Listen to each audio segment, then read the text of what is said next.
इस तरह मोहब्बत की शुरुआत कीजिए।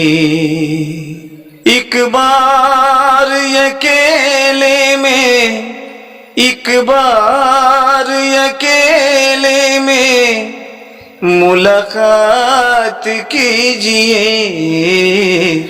नसीब में नहीं था जो हमको मिला नहीं। दर्शकों नमस्कार। इस वक्त मेरी मौजूदगी सीतामढ़ी जिला के परिहार प्रखंड के अधगाई गांव में है। यहां के एक शख्स से मुलाकात हुई है जिनका गायकी का जुनून जवानी में दायित्वों के कारण दब गया था। फिलहाल उम्र पड़ा है और अपने गायकी के माध्यम से सोशल मीडिया पर धूम मचा रहे हैं। हम इनसे जानते हैं कि यह सिलसिला कहां से शुरू हुआ था और कहां थमा था और फिर से जो शुरू हुआ है वो कहां तक थमेगा। आप अपना परिचय दीजिए। सबसे पहले मैं राजनारायण यादव ग्राम अधगाई का रहने वाला हूं। इस वक्त आप किस काम से जुड़े हुए हैं? अभी मैं एक व्यवसाय से जुड़ा हूं। गाड़ी घोड़ा का बिजनेस है मेरे पास और मैं उसी में ज़्यादातर व्यस्त रहता हूं। अच्छा, तो आपका एक दो वीडियो मैंने सोशल मीडिया पर देखा है जिसमें आप गाना गा रहे हैं। तो ये जो गायकी वाला काम है ये कब से और कहां से कैसे आया? सर, मैं इस गायकी को धीरे धीरे मैं भूल रहा था, मैं दफन कर रहा था मैं अपनी आवाज़ को। मेरा एक लड़का है सुनील कुमार यादव, उसने बड़ी प्रयास की और फिर से हमारे अंदर गायकी के दुनिया में लाने के लिए जागृत किया और मेरी इच्छा हुई कि मैं कुछ करूं। तो अभी आप गायकी के माध्यम से चाहते हैं खुद को स्थापित करना? जी जी जी। इसके लिए आपने एक दो वीडियो सोशल मीडिया पर छोड़ा भी है, इसके साथ ही आपने रिकॉर्डिंग भी की है और इसके साथ ही एक दो सोशल मीडिया साइट पर आपका इंटरव्यू के साथ गायकी भी चल रहा है। तो सबसे पहले आपने गाना कब गाया था? वो कौन साल था? सबसे पहले मेरे यहाँ यानी रमन राही जी आए थे और उनको जैसे तैसे जानकारी मिली और हमारा इंटरव्यू उन्होंने लिया। तो उसी समय से फिर से मेरी रुचि संगीत में जगने लगी और मैं अभी रियाज भी करता हूँ। आप जैसे मीडिया वाले लोग से मैं बात भी करता हूँ, अपनी बात मैं बताता हूँ। आपने बताया है एक इंटरव्यू में कि आपने एक दो प्रोग्राम भी किया है। वो प्रोग्राम का बात क्या है? किनके साथ प्रोग्राम किया? वो स्टेज कौन सा था? मैं सर स्टूडेंट लाइफ की मैं बात बता रहा हूँ। मैं कई ऑर्केस्ट्रा में अपना परफॉर्मेंस किया और दो तीन परफॉर्मेंस मैंने जो है ऑन मौसमी नाइट क्लब में भी किया।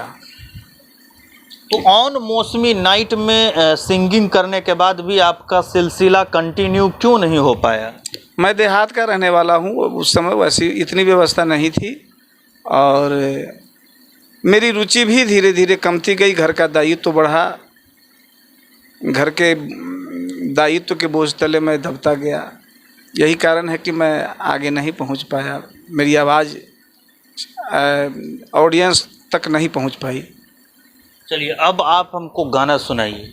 इसको चंदन दास जी ने गाया है इस गज़ल को और मैं तो उतना बड़ा कलाकार नहीं हूँ।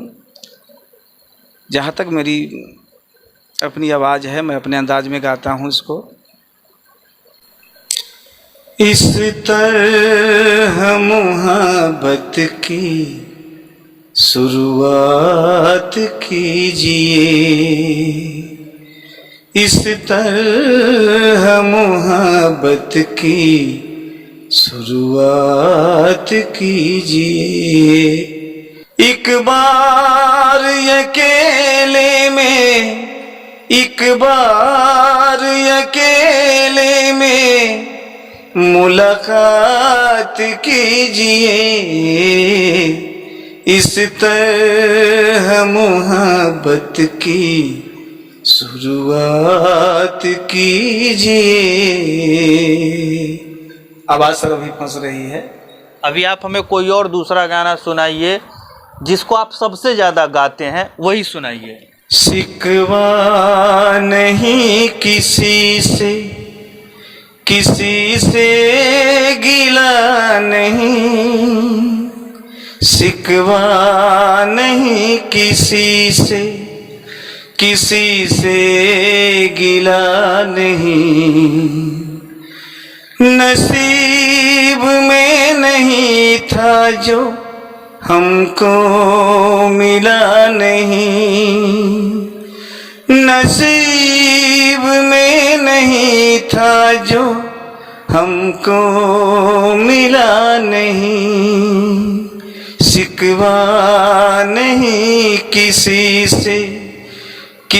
से गिला नहीं, नसीब में नहीं था जो हमको मिला नहीं, नसीब में नहीं था जो हमको मिला नहीं। चलिए, इसके लिए बहुत शुक्रिया। आप क्या सोच रहे हैं इन सब चीज़ों पर अपनी राय कमेंट बॉक्स में निश्चित दें। अंग्रेजी दवाओं के थोक विक्रेता लाला ड्रग्स एजेंसी, परिहार हाई स्कूल के सामने गली में, आंगनवाड़ी कार्यालय के सामने, प्रोपराइटर रेजा उल्लाह पत्रकार।